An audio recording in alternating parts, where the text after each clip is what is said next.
कि कंसिस्टेंटली हम अपने लोगों के पास लाल चौक कॉन्स्टिट्यूंसी में जा रहे हैं, चाहे वो कोई जलसा हो या कोई मीटिंग हो या किसी के घर जाना हो, उसे अपना मैसेज बताना हो।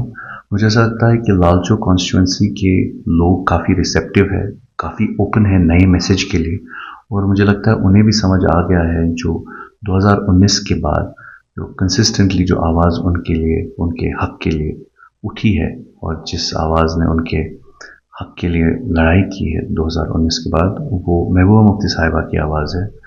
और ये सब लोग समझते हैं, चाहे बहबूदी की बात हो, चाहे हुकूकों की बात हो, चाहे एक्सेसेस की बात हो, उस आवाज़ के बारे में महबूबा मुफ्ती साहिबा ने, पीपल्स डेमोक्रेटिक पार्टी ने, हम लोगों ने उसके बारे में बात की है, और ये लोगों को समझ आ रहा है। अब जब हम अपना कंस्ट्रक्टिव प्रोग्राम लेके जा रहे हैं उनके पास, जैसे हम यूथ के लिए क्या करेंगे, हम लोग सैंड माइनर्स के लिए क्या करेंगे, स्टोन क्वेरी वालों के लिए क्या करेंगे, पानी के मसलों के बारे में क्या करेंगे, या किस तरीके से हम लोग इस चीज़ का सल्यूशन निकालेंगे, एक एक अच्छे एक डेवलप्ड सिस्टम बनाएंगे हम लोग। तो उसके बारे में जब मैं देखता हूँ तो काफ़ी लोग जो है वो रिसेप्टिव है, और वो खुश होते हैं कि एक नई सोच उमड़ के आई है। तो मुझे लगता है लोग रिसेप्टिव है, लोग सराह रहे हैं इस चीज़ को, और पॉजिटिव है। आई होप कि यही पॉजिटिविटी इंशाल्लाह वोट्स में भी ट्रांसलेट होगी, और लाल चौक कॉन्स्टिट्यूंसी में पीपल्स डेमोक्रेटिक पार्टी को एक अच्छा रिजल्ट मिलेगा, और हम जीत के आएंगे इंशाल्लाह। नेशनल कॉन्फ्रेंस और कांग्रेस की अलायंस को मैं, it's an alliance of comfort, it's an alliance of opportunity, बस यही है उसमें, और मैं ज़्यादा बोलना नहीं चाहता। हालांकि हम लोग हर एक उस आवाज़ को, हर एक उस एजेंडा को सपोर्ट करते हैं जो सेक्युलरिज्म की बात करे।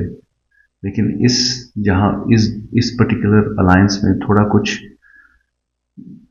मुझे लगता है कि गड़बड़ भी है, क्योंकि दो दो दिन पहले, 3 दिन पहले, इलेक्शन से पहले आपने देखा किस तरीके से सारे वो केसेस, चार्जेस जो है वो खारिज कर दिए गए, और उसके बाद उन्होंने प्रेस कॉन्फ्रेंस दी कि स्टेटहुड के बाद हम लोग कंसिस्टेंटली, हम ही लोग कश्मीर की तर्जुमानी करेंगे, पहले मैं सीट पे बैठूंगा, फिर वो सीट पे बैठेंगे। तो ये सब चीज़ें मुझे लगता है it was in bad taste. कश्मीरियों को समझ आ रहा है कि there is something internally going on under the table, और फसाड जो है, जो ज़ाहिरी है, वो कुछ और है। तो मुझे पूरा यकीन है कि लोगों को ये बात समझ आएगी, और हिपोक्रेसी की कोई जगह नहीं होगी, और लोग ये समझ के भी वोट देंगे कि हमें हिपोक्रेसी से दूर रहना है, और कश्मीर के लिए कुछ करना है, और नए यंगस्टर्स के लिए कुछ करना है। तो इंशाल्लाह वो पीपल्स डेमोक्रेटिक पार्टी कलम दबात पे बटन दबाएंगे। उमर अब्दुल्ला साहब की जो स्टेटमेंट है, मैं उस पर ज़्यादा बात नहीं करूँगा, क्योंकि unfortunately it's I don't want to sling. मैं अक्सर ही कहता रहता हूँ कि इस टाइम कश्मीर को यकजहती की ज़रूरत है, लेकिन क्या करें, ये लोग कोई सियासत करने के लिए और आगे बढ़ने के लिए, ये उसके उसके लिए ये कुछ भी करने के लिए तैयार है। अगर किसी भी तरीके की ऑर्गेनाइजेशन, अगर डेमोक्रेसी यहाँ पे स्ट्रेंथन हो रही है, डेमोक्रेसी स्ट्रेंथन हो रही है, हिंदुस्तान की democracy, idea of India strengthen हो रहा है, तो मुझे लगता है कि उसमें हमें, वी शुड बी वेलकमिंग दो स्टेप्स। अगर उमर अब्दुल्ला साहब इन चीज़ों में नेगेटिव बात करें तो ठीक बात नहीं है, बट एनसी की ये नेशनल कॉन्फ्रेंस की जो मुझे लगता है ये स्ट्रैटेजी ही रही है। पहले भी इन लोगों ने, श्रीनगर के हवाले से मैं बात करूंगा, most of the times they have deluded, and rather I would say they have disenchanted the people of Srinagar by saying शेर बकरा consistently। 30 साल इन लोगों ने, 40 साल इन लोगों ने वो शेर बकरा वाली दलीलें सुनाई, डिवाइड किया और पावर में रहे।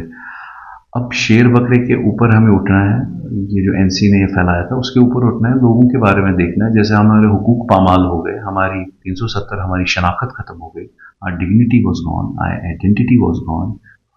आई our cultural identity is under a lot of duress.